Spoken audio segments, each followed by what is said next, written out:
everyone, me Kevin here. Tonight was night one of the DNC, the Democratic National Convention, and wow, I have to say there is a lot to cover, so we're gonna see how quickly we can get through all of it. It took me 5 hours and 45 minutes to live stream cover all of it, so here are the big takeaways from everything. First things first, we heard today that Kamala Harris might be interested in choosing Gary Gensler as chairperson of the SEC.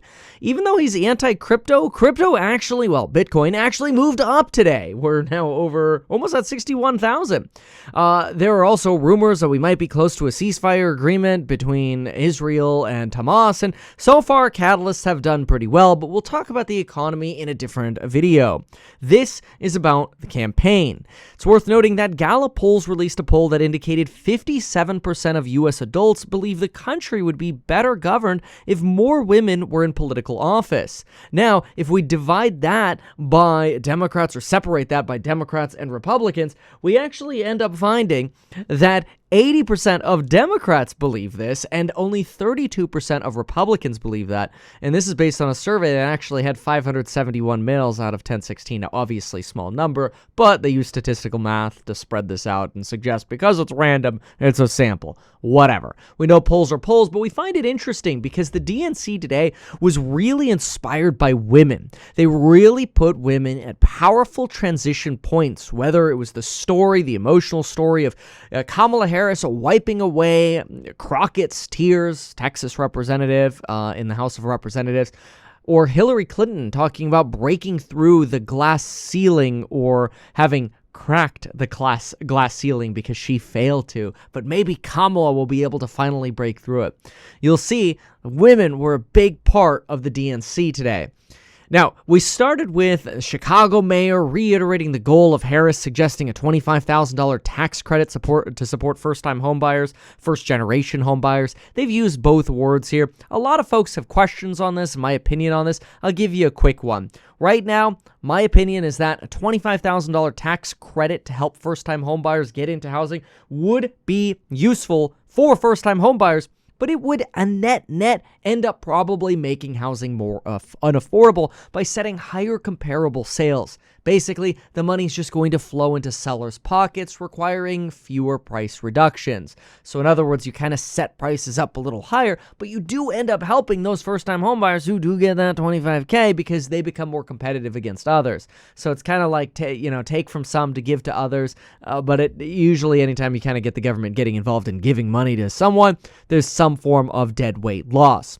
Kamala Harris does have an initiative, which we've heard multiple times outlined today, to build 3 million new homes by the end of her first year. The problem with that is that would actually be below the annual rate of home building today, given that today we build somewhere around 4 million new homes in a typical 4-year period. Now, that's later clarified to argue that these homes should be affordable homes, which, as a person in real estate, I'm generally not a big fan of affordable homes, because most quote-unquote affordable homes carry deed restrictions that limit people's ability to build wealth with these properties, like being able to rent them out. So obviously the details aren't out of Kamala Harris's full plans, and some of those are, frustrating facts for people trying to evaluate if Kamala Harris is the candidate for them. So we'll have to wait and see for more clarity on what restrictions there might be or what specifically she means. I have a feeling they haven't quite figured it out themselves yet, and they're kind of just throwing ideas against the wall to see what people think is popular and what people support. This is pretty typical, by the way. Politicians like to do that. They find something that's popular, and then guess what they do? They double down and triple down on it. Very, very common. Another thing that we find is that Kamala Harris promises a 1 year, $6,000 child tax credit. That is something that's part of the J.D. Vance and Trump initiative as well. They've been talking about expanding the child tax credit. We also expect some anti-price gouging initiatives in rent control, maybe potentially some form of a nationwide rent control. We're not sure of the details of this, but there's some talk about limiting the excessive increases in rents that landlords could charge tenants. A lot of this is inspired by COVID frustrations. The reality is most of the time these are essentially limits pegged to the rate of inflation, so it really wouldn't do much anyway right now, because even if they said you can't raise rent more than 5% above whatever CPI is. Fine. So CPI is 2%. You can't raise it above 7%. That's what they did in California. That's the kind of stuff you typically see. Some stats before we get into some more speeches. 83% of black voters surveyed in 2023 leaned Democratic, and there was a lot of talk about race at the DNC. I actually tweeted that I thought there was more talk about race at the DNC in the first 60 minutes of the DNC than I ever talk about in a year's time, and I'm not afraid to talk about race. In fact, if you type into YouTube, Meet Kevin, black versus white poverty, or black versus white America, whatever, you'll actually find I'm pretty blunt about my opinions on race and what it could mean for poverty, income, and basically how to solve the problems. I go through all of that. Anyway, there's some sort of tension I see come up, especially on, so you'll kind of see me go back and forth on this. I see some tension come up over obviously the Walz pick. Some people are frustrated that he retired from the National Guard after 24 years, potentially right after he discovered that maybe he would have gotten deployed to Iraq, but he argues it was because he was ramping up his congressional bid. I don't know that these attacks on the VPs matter so terribly much, but you're going to see some of that. Pete Buttigieg talks about how Elon Musk got rich in part because of the internet. And yet Elon supports Republicans, but ironically, the internet was created by a government initiative, the same kind of government initiative that might be killed off by Project 2025. It's worth noting that this is somewhat misleading here. Project 2025, which was mentioned by a ton of speakers, including Joe Biden, is an approximately 887-page document generated in part by the Heritage Foundation. They are a very conservative group. They lean pretty far right. And quite frankly, in the words of the Heritage Foundation, Project 2025 is a, quote, mandate for leadership, the conservative promise. Some of these promises include restoring the integrity of the Department of Justice, solidifying the border, and restructuring the Department of Homeland Security, increasing legal immigration, making the immigration process more secure, and breaking up the Department of Education. Now, Donald Trump has gone to say that, hey, some of the things in Project 2025 are extreme. He's never said that he fully supports all of the things. In fact, he's gone as far as saying that far right-wingers wrote Project 2025, so he's tried to distance himself from Project 2025 many times, but it doesn't seem to be working since there are clearly a lot of Democrats who still try to attach Donald Trump to that label, although that might just be an easy talking point for Democrats because there are a lot of Democrats who are deathly afraid of some of the things that they've heard in Project 2025. And remember, folks, there's nothing easier to get people to go vote than fear. It's pretty common. Anyway, Robert Garcia, for example, also coming out with some things that are just frankly inaccurate. He's a representative from California. He reiterated that Donald Trump said that people should ingest bleach. No, Donald Trump did not say that. The actual quote that Donald Trump suggested was that he said, quote, and then I said, I suppose you brought the light inside the body, which you can do either through the skin or in some other way. And I think you said you're going to test that too. He's sort of having a conversation with someone here. Sounds interesting, right? And then I see the disinfectant where it knocks it out in 1 minute. I think he's talking about monoclonal antibodies, but whatever. And there is a way we can do something like that by injection inside, almost a cleaning, because it gets inside the lungs and it does a tremendous number on the lungs. So it'd be interesting to check that out so that you're going to have to use medical doctors with that. But it sounds interesting to me, blah, blah, blah. So that was roughly the quote that Donald Trump was talking about. It doesn't actually talk about ingesting or swallowing bleach. But, these sort of things, I'm just going to clear them up as they come up, just to give you perspective. Again, my goal is just to be balanced on both sides here. There's talk about raising the corporate tax rate. Kamala Harris talked about raising the corporate tax rate to 28%. Mind you, before Donald Trump, it was actually 35%. Donald Trump in 2017 reduced it to 21%. So we're at 21. It was at 35. Kamala Harris wants to bump that to 28. Donald Trump actually wants to reduce that down to 15%.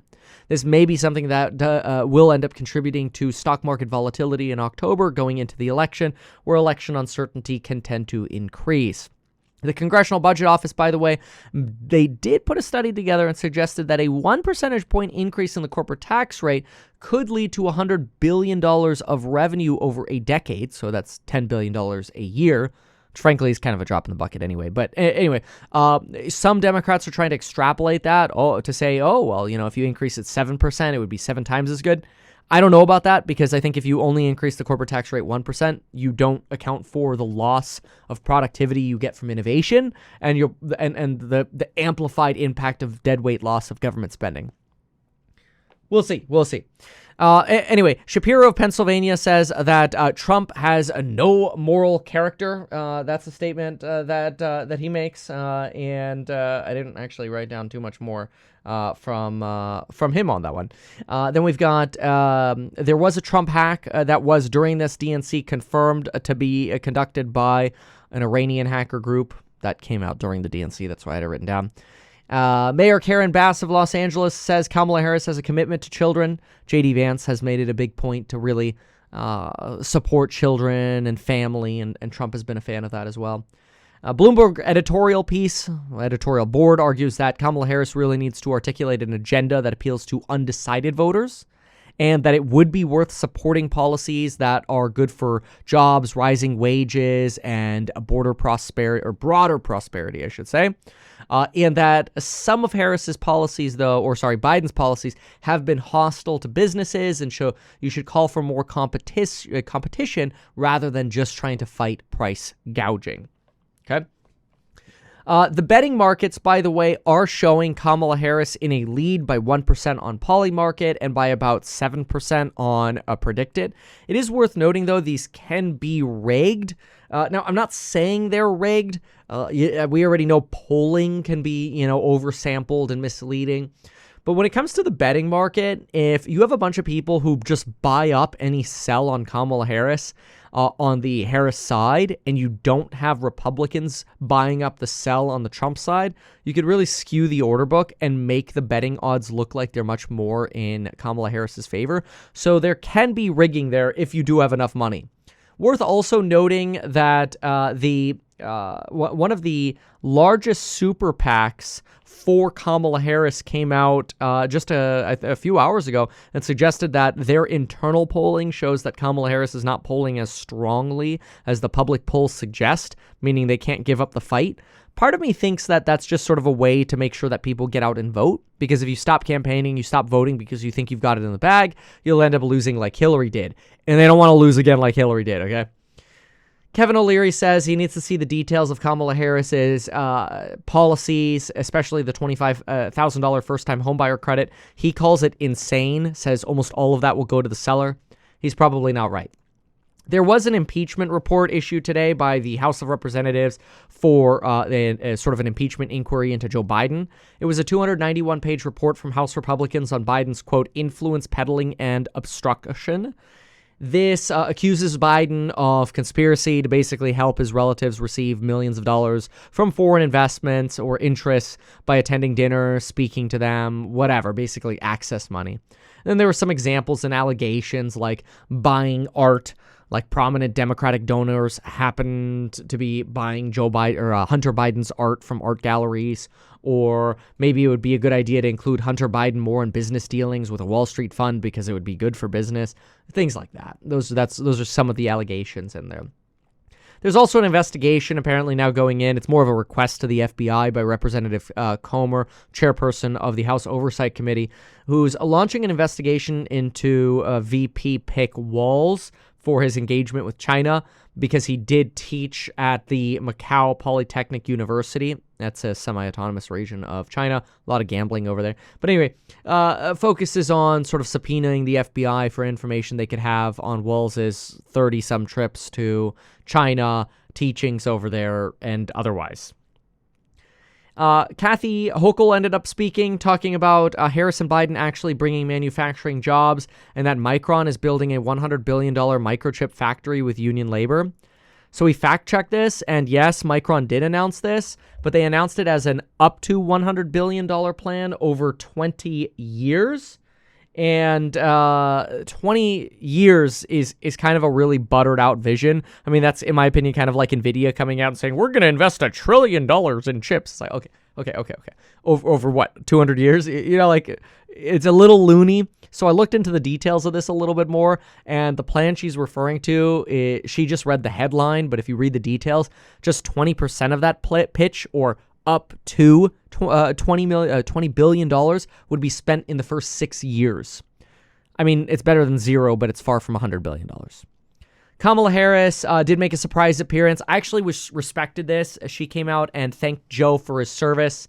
I thought it was smart that she came out. It was a surprise she came out that was not expected. She says, we're moving forward with optimism and faith, and God bless America. I thought that was cool. It was sort of a nice little introduction, a warm transition here.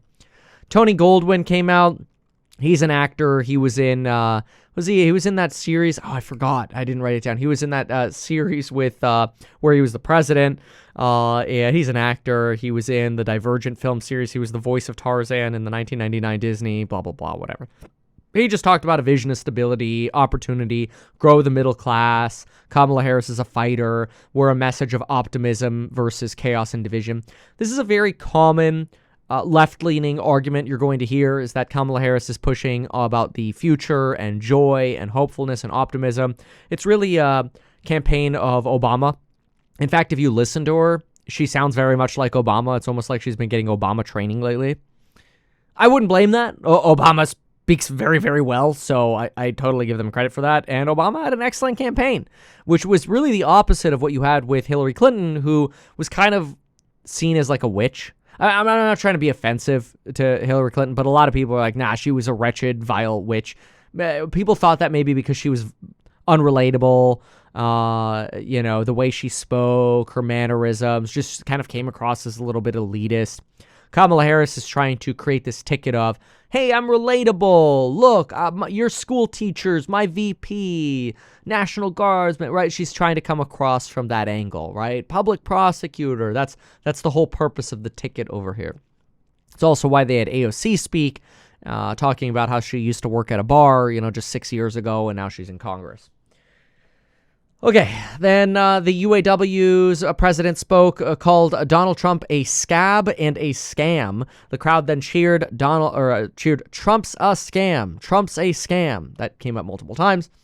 Oil didn't come back under Trump. Auto plants closed, and Trump did nothing. Trump didn't bring auto jobs back. This was an argument that he made. We could debate this, but I didn't spend too much time fact-checking a union boss, because what are we going to expect to hear from a union boss? Anyway, Kamala Harris supports a single payer. Okay, Vivek. Vivek was on Fox. I actually clicked away from Vivek because it's the same thing. He says the same stuff over and over again, and most of it is just like, okay, I shouldn't say most of it, but at least the part that I heard is just false. And I'm not trying to shill for any side here. It's just annoying at this point. So he's like, oh, Kamala Harris supports a single-payer system and banning fracking. Okay, this is all like old news. This is from 2019, yes. At that point in 2019, she supported a single-payer system, and she also supported, a ban on fracking. But since then, she's reversed her stance on both of those. Now, that could potentially be because Pennsylvania is an important state. It's the second biggest gas producer in the United States, thanks to their shale reserves. Keep in mind that when you frack, you can enable natural gas production, so it's worth noting that. And so, yes, this is a very important state for either Trump or Kamala Harris to win, so is it possible that this is politically motivated? Duh. But the point is, at least in her current campaign, it's not fair to say she supports a single-payer system and supports a ban on fracking. It's kind of like saying Trump supports a national abortion ban, which he doesn't. We'll get into abortion in just a moment, though. AOC came out on Cheers chanting AOC, AOC, AOC. It was pretty impressive. She knows how to get an audience together. I don't like her. I think she's far left.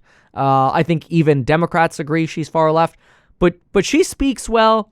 She's got that it's kind of like what Obama has in hope. She has an aggression, but she kind of gets the same like rileness of the audience. I think she's like a good hype person.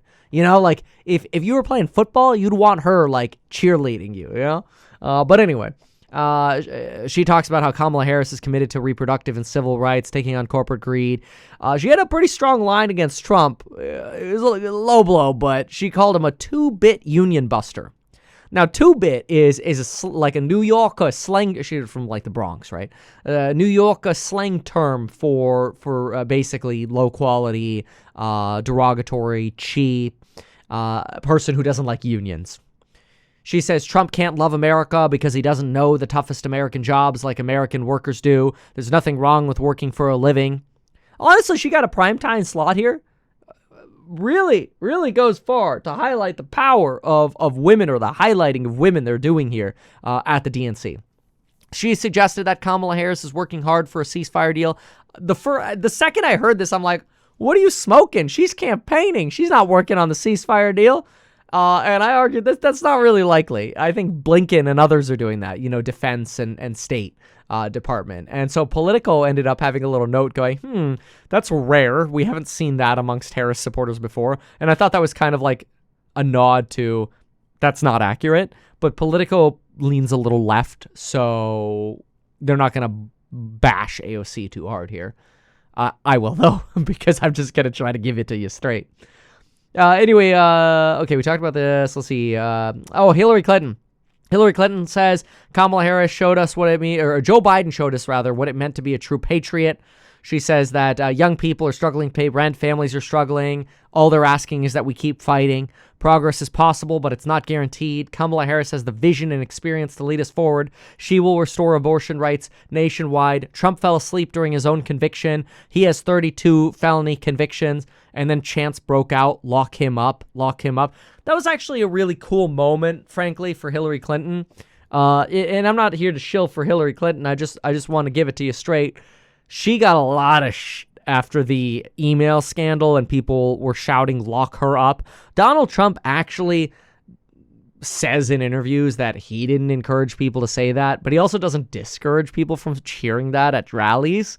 So Hillary Clinton got a lot of hate and a lot of lock her up. So it was pretty powerful, and you could see she was like really proud to hear lock him up. It was a moment for them. Obviously, if you support Trump, you're like, nah, she's still a witch. But whatever.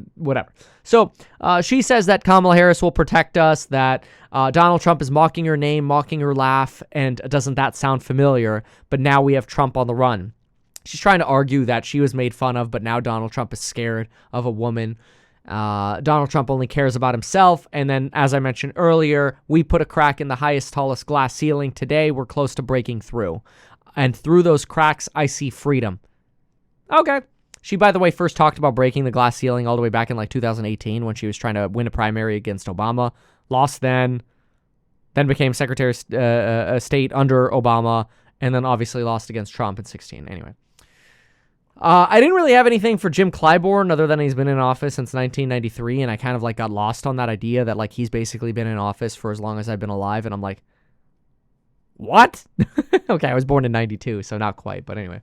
Raskin says, what a surprise, there was a job opening for vice president. They tried to kill the last one. Okay, that was a funny joke for Democrats, but it was a J6 guillotine reference from... people who sort of made the sort of fake guillotine, whatever. Some people believe it was real. Some people say it wasn't. Outside of the J6 event, which I streamed for 10 hours, and I'm at a 6-hour and 9-minute live stream now. So I'm basically 60% through a J6 live stream here. Anyway, Jasmine Crockett, honestly, she's a House of Representatives representative from South Dallas, Love Field Airport area. And she kind of bagged on Trump for, taking over daddy's business, of discriminating. I mean, in rents, I think that's a little ludicrous. His father started working in renovating duplexes and triplexes, which provides housing for people, but whatever. Then argues that, he's a Project 2025-ist. That is, Trump is, and we've already cleared this up. No, Trump has tried to distance himself from this, but it's a powerful argument for Democrats, so they're just going to keep arguing it. She did give a really thoughtful speech about how Kamala Harris really related to her struggles of being a new person in Congress and feeling like she was misplaced while Congress was in disarray. I don't know if her story's true, but honestly, when I was watching it, it felt sincere. I felt she had a good story that really humanized Kamala Harris. I actually think she gave a really authentic speech, and she did a pretty good job. So shout out to Crockett. I'm not here again to shill for any side, but I actually thought she did a good job. On abortion bans, I just want to make a few things clear. So I'm kind of skipping through some of the things that were said about abortion, the stories and stuff like that, mostly because I just want to hit facts here. Trump did not ban abortions. He appointed 3 Supreme Court justices who interpreted the Constitution in a way to say the following, the Constitution of the United States does not appoint abortion as a federal right, and therefore it is a states' rights issue. That's all Trump really did with abortion. Enabled the Supreme Court to say that. Well, the Supreme Court does that by taking a conservative approach of what the Constitution says. The 10th Amendment says the powers not delegated to the United States by the Constitution, nor prohibited it to the states, are reserved to the states respectively or to the people. Okay, in English, something that's not a fed right is a states' right. So Donald Trump has not proposed a nationwide abortion ban. At one point, he did support the idea of an abortion ban nationwide, somewhere between a compromise of 15 to 20 weeks of a ban, some compromise in there. Today, though, he's backed away from this, and he suggested it's a states' rights issue, and he supports abortion for rape, incest, or medical emergencies, and then leaves the rest up to the states. It's worth noting that all states have life exceptions for abortion, so if the mother's going to die, you can have an abortion. But 10 to 11 states do not actually have an exception for rape or incest. I was surprised by this.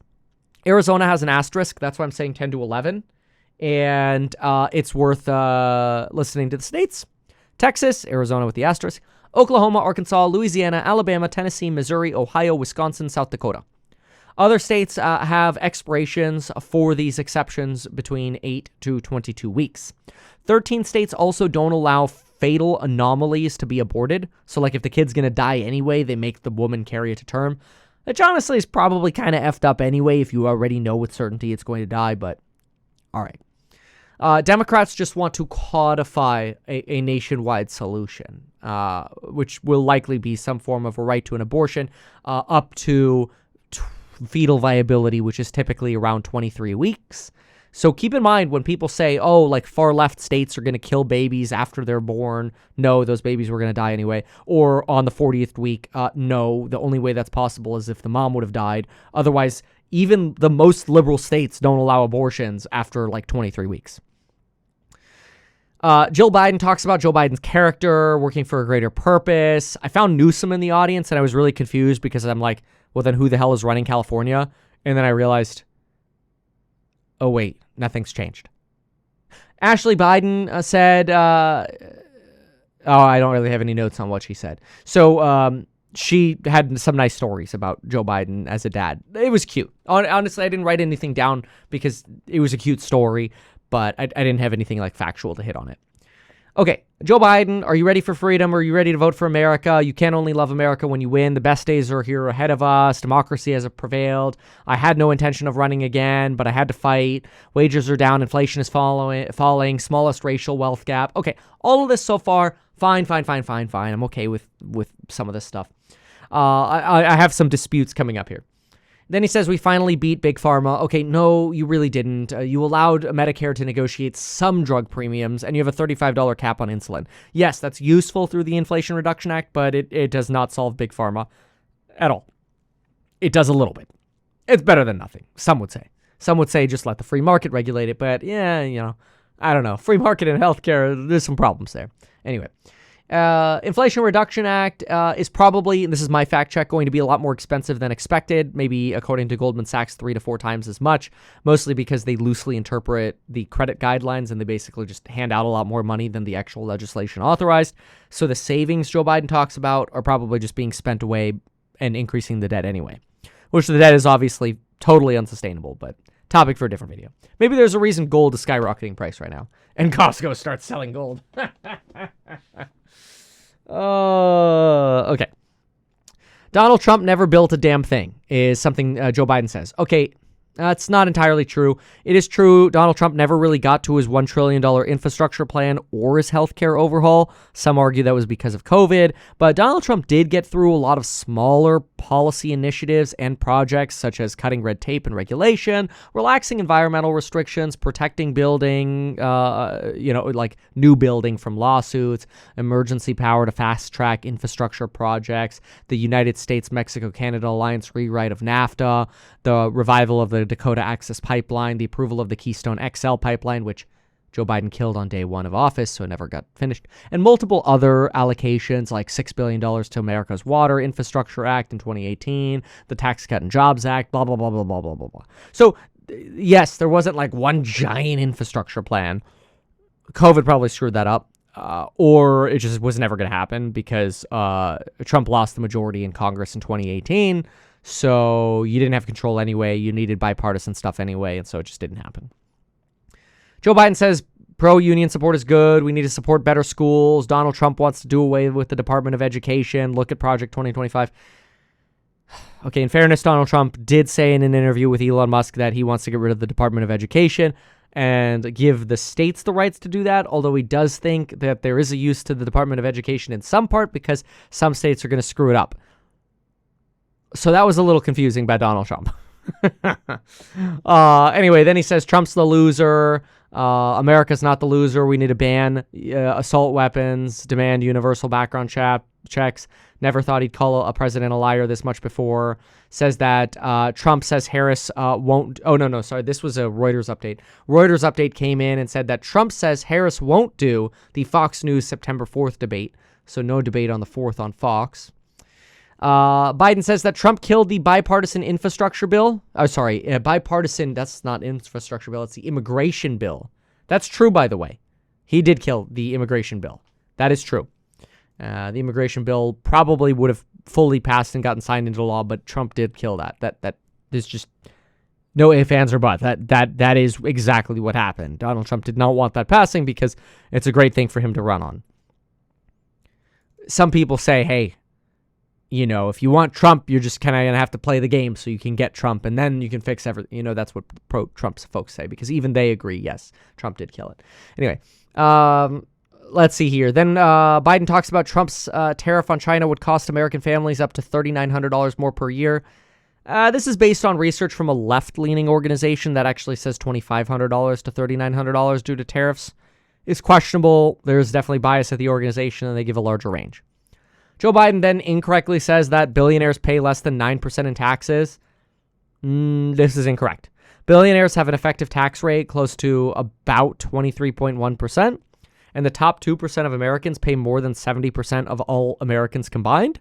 So the way Joe Biden manipulates this is by arguing that, well, had wealthy billionaires paid taxes on unrealized capital gains after the Great Recession, then they would have paid more in taxes. But because they didn't, they now pay less than 9% in taxes. But it's wait. Since when are we taxing unrealized capital gains?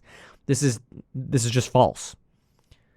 Donald Trump wants to cut Social Security. No, Donald Trump wants to eliminate taxes on Social Security benefits, but yes, that could make Social Security even less sustainable. And if Social Security is less fiscally sustainable, then yes, Social Security could fail. Donald Trump is unwilling to accept the election results, says Joe Biden.